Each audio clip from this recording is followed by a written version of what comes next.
H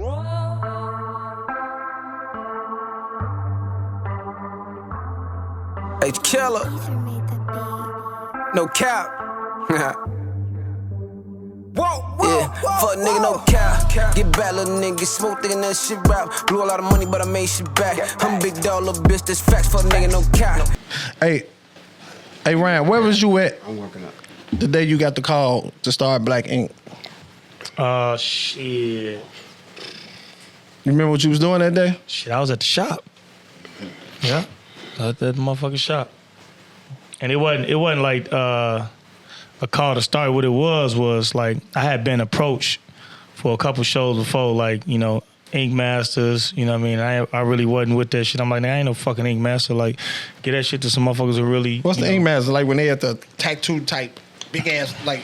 It was just a competition like shit. Like Magic or some shit? No, it was just like the biggest competition show that they had. But like for me, I already wanted to put the TV shit then. Like, don't tell me you scared, Ryan. I know you weren't scared. I ain't never one of them types to be like, you know what I'm saying? Like, oh nigga, I'm the shit. Like I ain't never been a motherfucker who been like, I'm the best. So I'm, you know what I'm saying? So like I gave them people my homie Jet number. Shit, Jet was cold as a motherfucker back then. You know what I'm saying? So I'm like, y'all holler at him.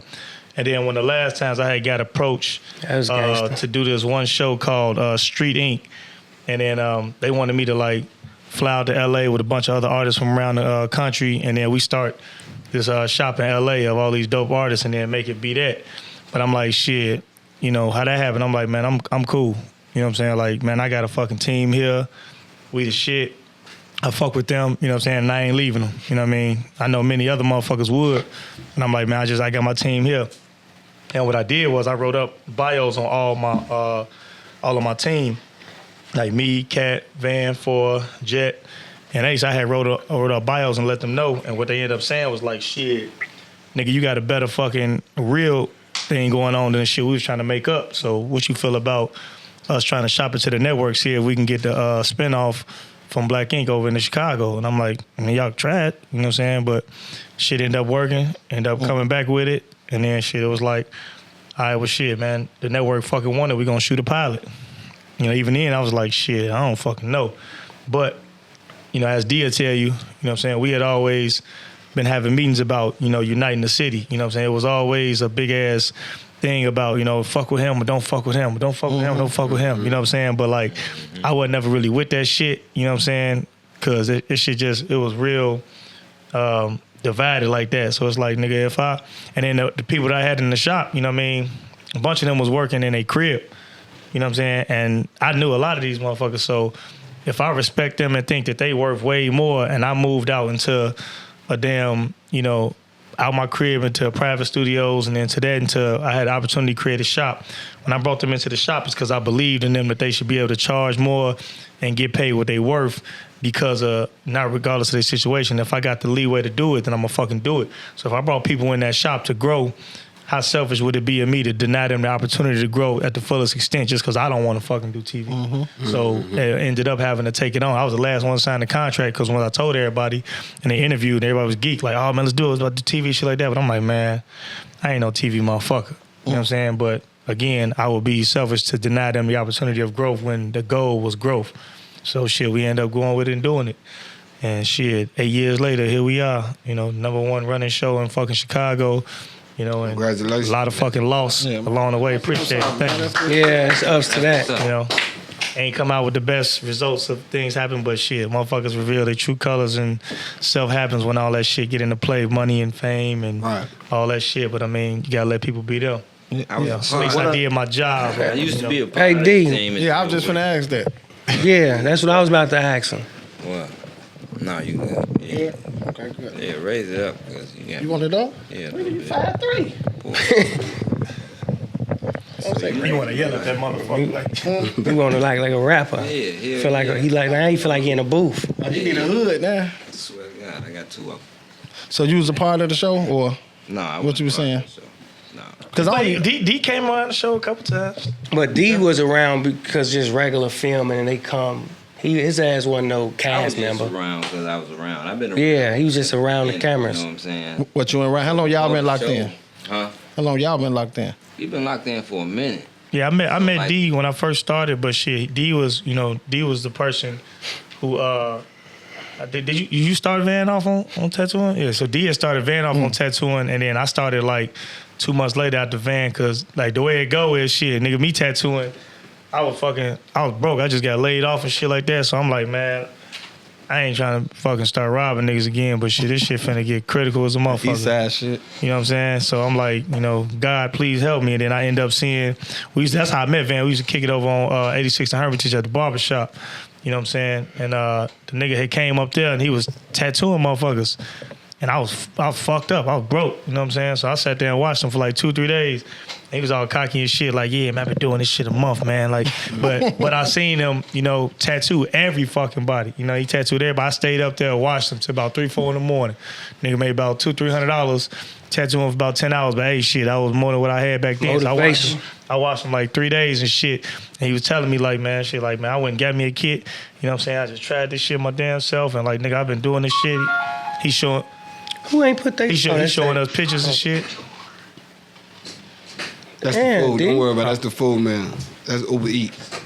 Uber Eats shouldn't still walking in this stuff. No, it's all good. Go ahead. Good. Yeah. It's podcast. So he was showing us pictures like, man, I've been doing this shit. You know, I'm like, man, that shit weak as a motherfucker. You know what I'm saying? So being an artist, I'm like, man, I just watched this nigga. I just watched him do everything and fuck with everybody. And everybody fuck with him, and that shit was trash. Like, I went back to my homie Chelsea, like, hey, man, we need to pick this shit up. You know what I'm saying? Like, you know, I just seen this nigga tattoo every fucking body. The nigga got some money and shit like that. And this Van you talking about? Yeah, this was Van. You know what I'm saying? That was I tell all the time, Van was my first inspiration in tattooing because I watched him tattoo everybody, and I ain't never thought about tattooing damn my fucking life. I thought it was some shit that we just couldn't fucking do. You know what I'm saying? Like, that's a different form of art. Mexicans only do this shit. Nah, it's like it take a different form of art to do some shit like that. You know what I mean? And being an artist on paper, it's like, what the fuck I'm gonna deal with some needles and ink and skin and blood and swelling and shit. But that's how I felt. He called me. Van called me. Like, true story. Just like, yo, hey, we finna start tatting, because we was doing custom shirts and shoes in 04, 05. The shit that's hot now. You feel? Literally, I'm like, nah. And most of my reason was literally what, like, I couldn't get past. Now I'm like, I would not. He literally called like that, like, yeah, we about to tat now, bro. Like, Yeah, I'm like, I met Van. nah, I'm good. He was in, goddamn it, on 79th, man, over there.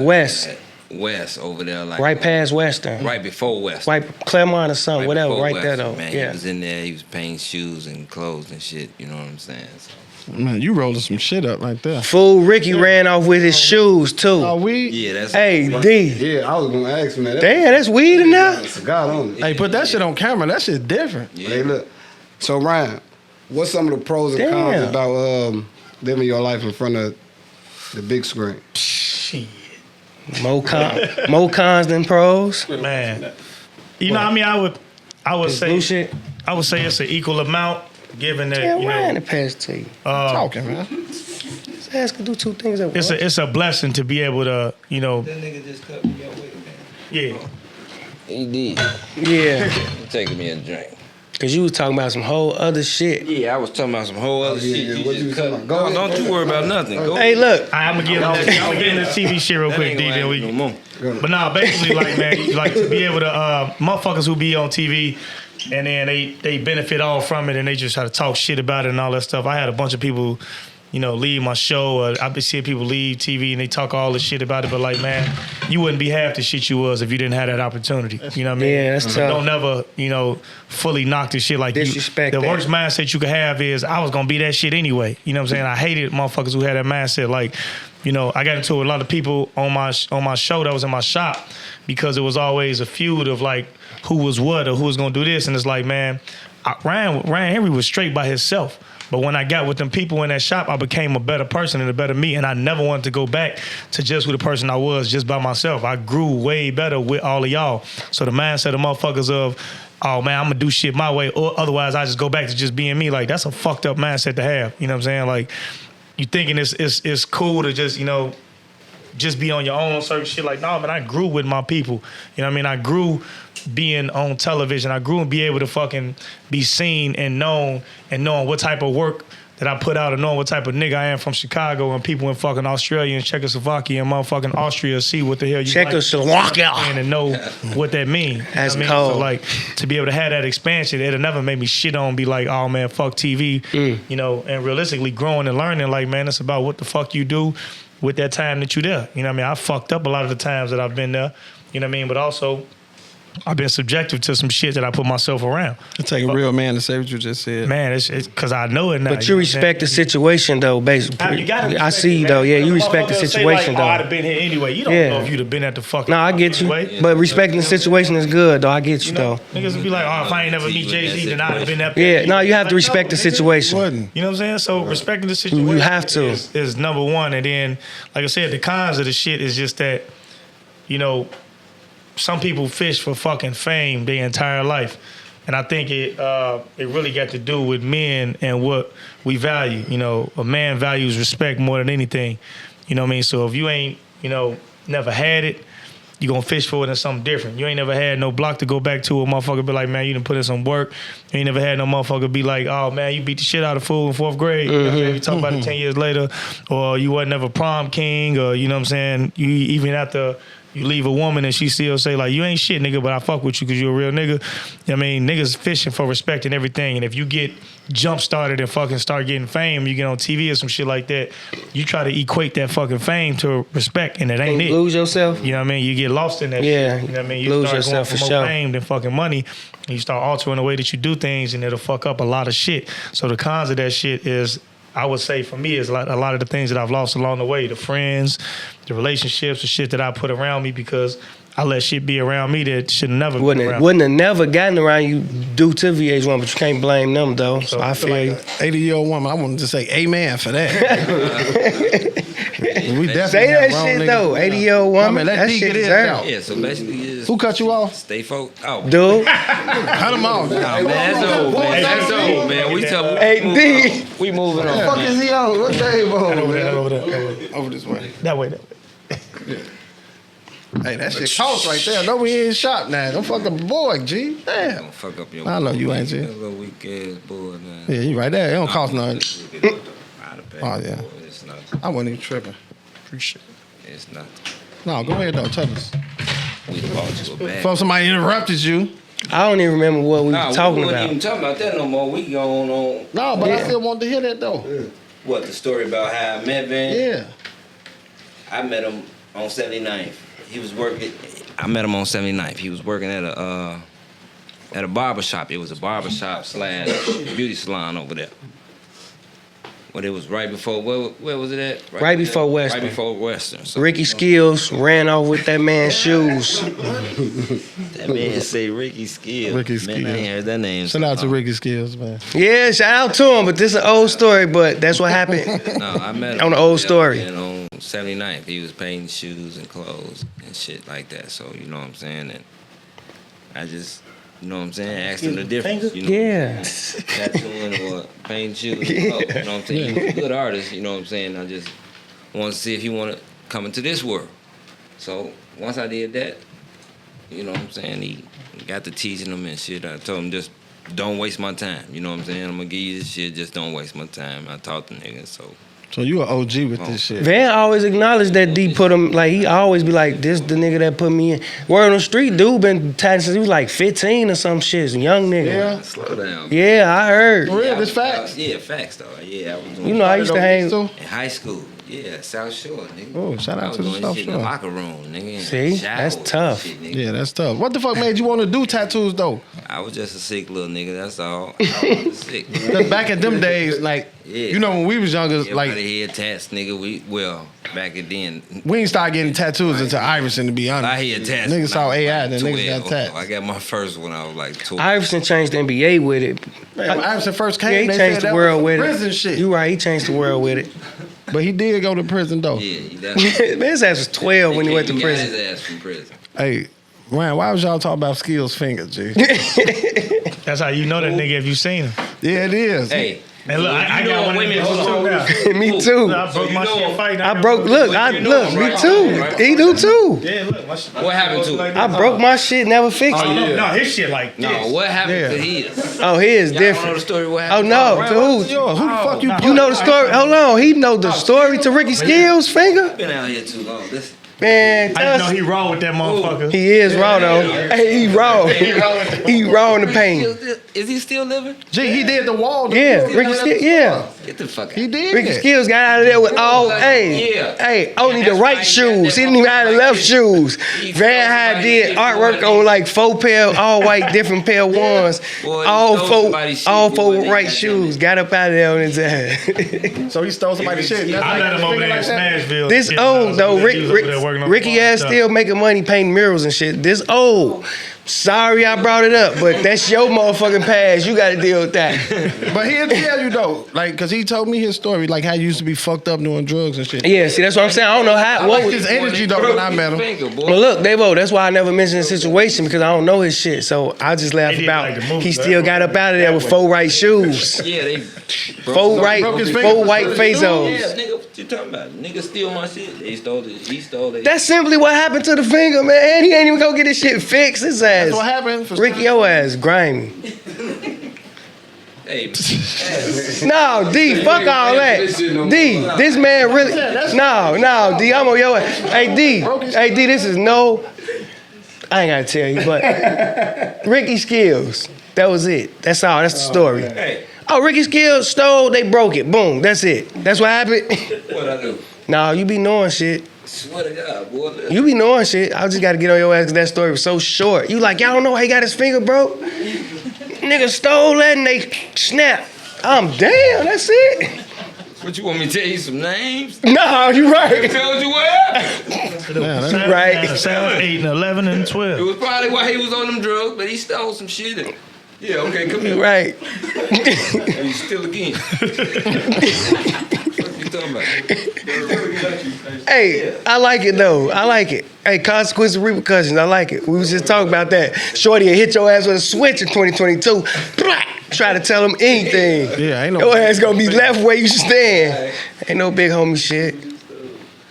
Hey Ryan, you was talking about like you lost some people, like being on that show.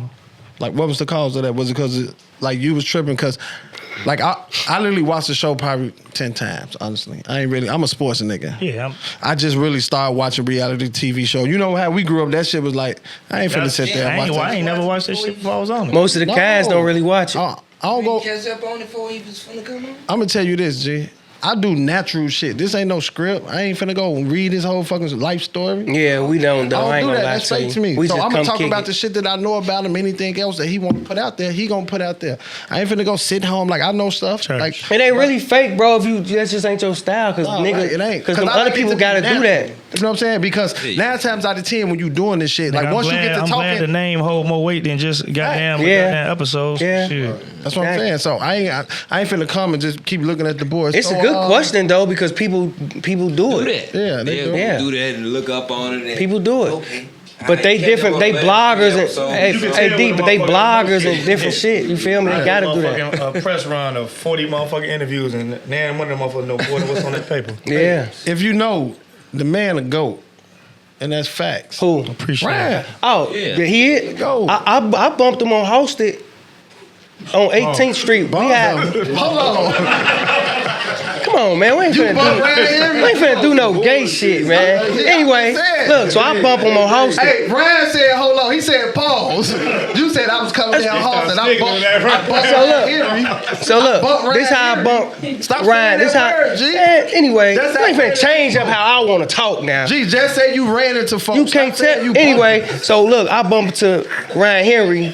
This how I bump him, right? bumped. He's sick. I'm just saying, bro, bump into him. Let me make it clear. He talking about he's sick. Man, you ain't finna make me chat. Anyway, this how we do it. I did that on purpose. Look, stupid ass. Look, dumbass. That's how we do it. Dumbass. This is how we do it. Dumbass. But no, this how I bump into him though. We had a slot. He know on Hosted like 18th Street. And it was always so many foreigners outside, so we trying to figure out who the fuck is this motherfucking scammer next door to us. Steve used to be running. Yeah. Right? Yeah. We got a honeycomb hideout, so we steady trying to see, like, who is this scammer, bro? It's too many just Benzes, 570s, 620s, whatever, all them numbers. Ain't never no regular shit outside. Right. He said 5'7". Everything shit with numbers on them, and we just like, we need to learn the game. Which niggas selling cocaine at this time? Who is this scammer? Long story short, is more into that, but long story short, when we found out he was a tattoo artist, that's when I ended up linking with him, but I really bumped into him through a party, bringing after a brawl, I brought his brother keys back the next day. We actually got in tour with him and his brothers now, and his brother lost his Cadillac keys. This how we really was like, what's up, fool? I bring him back the next day, and he like, damn, motherfucker was gonna have to pay woo for that. And that's how I end up like really following. It was a wild night too. Rhyan had guns out, all type of shit, but we ain't gonna even get into that. It's a Halloween party. East side, man. No, I'm gonna keep it. No, we was getting busy. Rhyan we had 3 fights. The second time we had cleared it up, he come out. But he probably don't even remember. No, he probably, this real life, he probably don't even remember. He come out and send it back up, nigga. This is what I'm trying to tell y'all. Y'all don't know this real life. When I met him, it was a Halloween party. He come out, send it back up. We just had a whole brawl. Niggas cool.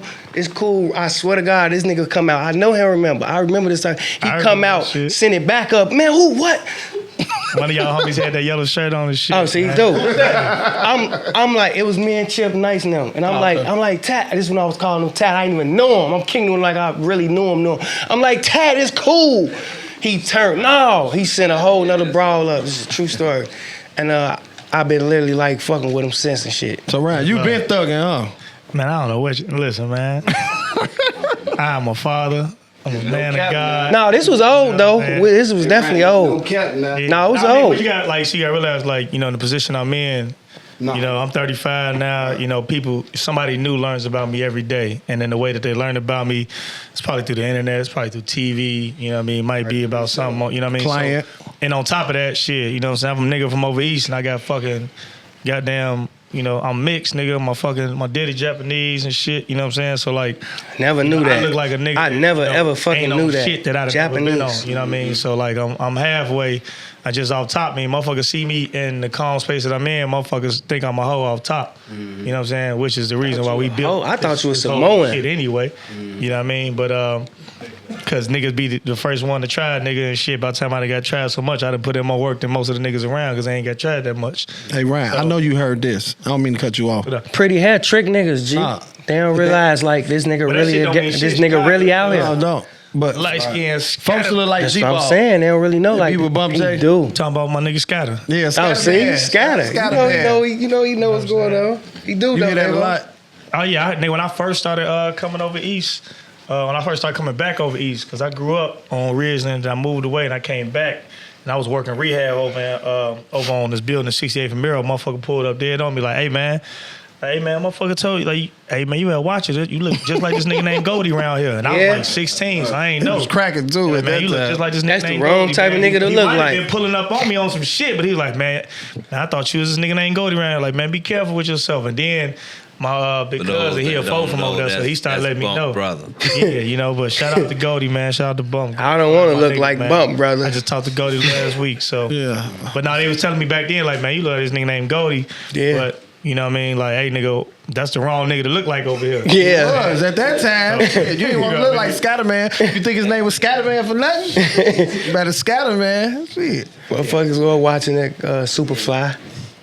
But I say that to say that, fuck was I talking about, nigga? Some of that last. All that weed, here I go again. Oh yeah, I'm just saying like. We talking about you being Samoan and shit. No, it's the fact that like, motherfuckers don't know I'm from over east, you know what I'm saying? Nah, for real. Don't know, You was in this shit. I'm from the suburbs too now. I'm blessed to be able to fucking move out of the damn hood and go to the suburbs. That's why I got my sense there. Otherwise, I'd be like. Suburbs, Chicago. It depends on which suburbs. If your ass in the hundreds, your ass in Chicago. I'm fucking Riverdale, Dalton. Nah, that's but Chicago. My pops got some motherfucking money, nigga, and I moved to South Holland, and I went to school out there. That's almost Chicago. And I got to experience a different shit. It is now, but back then. Yeah, white. facts. It was different then. So, no, it was Bolingbrook back then. Yeah, You right? Experience that type of shit, but lose all that shit, had to come right back. You know, so I moved back when I was like 16. Then got back. I wasn't fucking gangbanging and shit till I was like 16, 17 years old. So before that shit, I was just a fucking artist and shit. But this shit'll fucking take you in. You know how this shit go. That's young as hell, but bro. But now we at a different level. You know what I'm saying? So when he be saying shit like that, people be looking like, probably half of them look like, nigga did what? Yeah. Well, either for what? But it's like, no, I just, you know. Sometimes motherfuckers need to know niggas past, though. That's just real life. What, like I said, sometimes life. The part is that we could be, able to be here, and it's more than just that motherfucker see off TV and shit. Agreed. Like, nigga, me being what I am in Chicago, or what I was in Chicago, is what got me seen and noticed by, for one, when it came to show shit, but like for people to hear and know your name is because I got fucking popular. I only got popular because people fucked with me. I only got people to fuck with me because motherfuckers fuck with you around the city. You know what I'm saying? So like that shit just, it go how it go. Man, you gotta work hard for this, man. Motherfucker think this shit just given and they see TV. Nah, that's facts though. Like nigga, hell no. Shit on the internet thinking this shit. But you do lose niggas. Overnight. Yeah, you lose niggas because you grow. Some of these niggas don't grow, so you know. Don't even know how to spell grow. Right. Hey, my nigga D to lead them behind, man. My nigga D used to get my nigga D used to get Ryan's. This is a true story. My nigga D used to get Ryan. I don't know. Yeah, no, because I was kicking it with D. That's what I'm trying to tell you. Is you listening? You been told me this. So when I'm out, so he'd take breaks. He take a lot of them because he's self-employed. And when he take breaks, real Smoke shit. breaks at that. We kick it. One thing about him, like through like the filming or whatever around, true story, we be sitting in the car and he out the blue and we kicking it. He always acknowledge Ryan business. He just would be like, man, I like that nigga Ryan, he a businessman.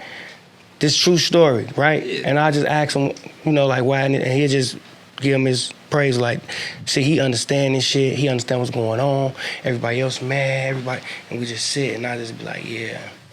Hey, I see how, you know what I'm saying, I seen how, you know what I'm saying, I was sitting back, like you say, we sit back and we smoking, you know what I'm saying, we just sitting back and I'm watching everything, you know what I'm saying, it's the difference between basically everybody that's on the show, you know what I'm saying, and out of everybody that's on the show, Ryan was the most business frame of mind that, you know what I'm saying, that was moving on a business frame of mind, you know what I'm saying, and then afterwards, you know what I'm saying, came Charmaine and all that, you know what I'm saying, all of that. But you know what I'm saying? We'll be sitting back in the car just doing our thing. Right, but that's a testament of a real leader, though, right? Yeah, like D was always the big homie. You know what I'm saying? Always was around like I'm. You know, exactly. You know, so yeah. Like I said, me and D had, you know, like I said, for us to meet on before me and Van even came to working together. You know what I'm saying? It was always like a rivalry between, you know, different people. Between, you know, I was already in the building and shit, and then Cold as Ice had came over there, so people who had already had their opinions about me, their opinions about Cold as Ice and shit like that, people never wanted to see that. But I mean, shit, D know, the first day they had their grand opening, I was over there. So fuck who ain't want to see me over there. Like, nigga, I'm here. Like, y'all really don't like me like that. Nigga, do something. But I came over there to show my support. You know. That's the old you coming out. Nah, I mean, it was like, because when I came that up, was situation. It was some of Van niggas who I didn't know, who at that time, like I said, it was like, man, don't go to Ryan, go to Van. Don't go to Van, fuck Ryan. You know what I'm saying? Right, So, you know and there was a lot of shit talking between. But when I came over there to, you know what I'm saying, show my support, it was like, oh, that nigga go right there. You know what I'm saying? Yeah. So but it's like, nigga, you know, y'all go whisper in corners. Never a problem between us. Yeah, so, but it was always respect. And I knew that D was the nigga that put Van in tune, so, and he always respected him as that. So anytime D was around, like, man, I'm going to show D love and show him my respect always for being a pioneer in this shit, especially here. Yeah. Hey, D, like, where did you get all your, like, business knowledge from? As far as my business, like being able to put your business together and even just having that good heart, because like mine's come from my dad and my mama. They good people and they just always been kind-hearted their whole life. So I got to see that, you know what I'm saying? But great. I learned business from seeing other niggas in the street start businesses and stuff. I learned business from like basically being over time, and then like my wife, you know what I'm saying? She know what I'm saying? She in the business world. So as far as business came, you know, I was doing the tattoos. And then, you know, I always wanted to be an owner anyway. Mm-hmm. So as far as like, you know what I'm saying, taking over and just being an owner instead of just an artist, you know what I'm saying? I always wanted that, but I still always want to be an artist. Once you're an artist, you're always an artist. So I always wanted to be that. So, you know what I'm saying, as far as, you know, as far as like, Shit, boy, I lost. That weed, that fat ass finger you smoking. Right, so look. That fat ass. This shit'll make you forget a lot of shit right here. So look, is it Not hard? You really. forgot what the fuck you was talking about. So Let's go to Ryan, man. That motherfucking right, so is it hard to find good tattoo artists and keep them in your shop? Yeah, it is, cause It is because you know, like I said, we in Chicago, man. The purpose of me starting the shop was to cut out the hating and the rivalry and shit. But motherfuckers gonna try to undercut you at every fucking chance they get. and it's a You know lot what of I'm hating saying? in And it. It's a lot of hating loyalty- ass shit. Loyalty, is it like what about the loyalty in the game? I mean, that come with the character of the person. You know what I'm saying? Because it's gonna always be other opportunity, and then loyalty is really tested because you can have a way better opportunity come up, especially if you're growing as an artist. But I mean, at that point, it's about where your loyalty lies. But again, you know, if we talking about business, which I like D saying, you know, I had good business mindset that he respected. I didn't have no business mindset. Like I started that shit on some fucked up foundation of being friends and learning along the way. So I just had a better business mindset than everybody else around me while we was fucking partying, kicking and fucking. You know what I'm saying? So I had a better one knowing that like, yo, this shit ain't gonna last like It's this. more so about how you was handling the VH1 situation is what he. I'm just saying I was learning along the way. Like I didn't even Oh, know, yeah, still you even know through what I'm saying, that. how to really do I it. get It's you. just like as time was going on, it's like, hey man, we on TV, but like, you know, y'all motherfucking partying and drinking and doing all this shit like that. I'm getting the letters from the state of like, you know what I'm saying, where I gotta shut down because of this, or the fines I got Because you're the owner. for the shit that y'all doing on TV. yeah. So when I started changing, like, hey man, no fucking cups on the table when we filming because when people watch, they call into the state and they tell us what we doing in the fucking place without a PPA license. And y'all don't know shit about that, but they like, nigga, you fucking tripping, nigga, we doing party. I'm like, this is what we gotta do to keep the business open. But when they name ain't on the business, or when they ain't gotta be the person that gotta pay the fines and shit like that, they don't give a fuck. They don't give So when I started changing, it looked like I was changing for the worse for motherfuckers who wanted to just party, but I was changing for the better. You was What learning I how to used be do a was businessman, shit. Literally. Dope. It's hard to get some artists that understand that. So again, Gotcha. So in the business That's tough. mindset, that's what, I'm about to digress. In the business mindset, you do bring people in and they're gonna Damn. grow. And at a time, if you a business that's supposed to grow, we ain't in this shit to be fucking bringing in best friends and shit like that. So I might only bring somebody else in and have Wally in here under a contract for a year and he grow and then he can go off and then either start his own shop or he could go and work at another different shop and shit like that. My job is to be able to create a business that's growing. As soon as he leave, I can have another 100 motherfuckers or 10 people in that position I agree. to grow the same way and filter out in rotation as need be, as opposed to like, oh man, why you leaving? Like, no, if he got a better opportunity to do something different or open up a shop here or do shit like that, you supposed to do that Yeah. shit. You bring people in this shit to grow, not to hold them down. And if they start doing that shit, you don't get mad because, oh, they leaving me. No, your job is to be able to have somebody else right in there that you're going to be able to teach and grow continually and give them the mindset to be able to want to start their own shop or start their own business and doing that shit. You supposed to, that's what my job is. My job is somebody that keeps people in that shop, and when people grow on and move on, I'm bringing new people in. I'm gonna be able to grow them to be the same fucking way. I don't want to hold nobody down. And what I can do is make another one. Shit. Yeah, that's good shit. Facts. Hey, We drop gems on every show. yeah, we definitely do. Fuck nigga, no cap. Get back, little nigga. Smoke thinking that shit.